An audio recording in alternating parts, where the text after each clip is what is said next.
Формирование ополченцев, известные как сирийские демократические силы, постепенно продвигаются к центру Ракки.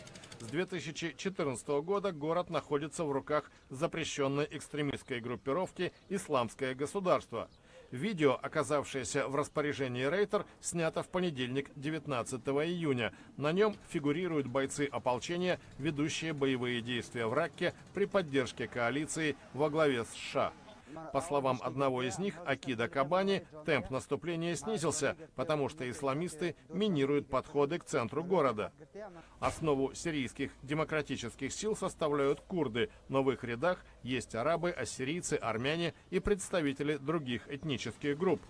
Как говорит командир одного из арабских отрядов СДС Абу Салих Хиндауи, их цель – вернуть в город законную власть. Он надеется, что молодые горожане присоединятся к ополчению, чтобы освободить всю провинцию. Население Ракки по приблизительным подсчетам составляет около 200 тысяч человек. Исламское государство провозгласило его столицей халифата в Сирии, так же как Мосул в Ираке. 18 июня стало известно, что палубный истребитель США сбил сирийский боевой самолет, который, по версии американских военных, бомбил позиции СДС в окрестностях Ракки. Россия объявила, что выходит из меморандума о предотвращении инцидентов в сирийском небе и будет рассматривать самолеты и беспилотники коалиции в качестве воздушных целей.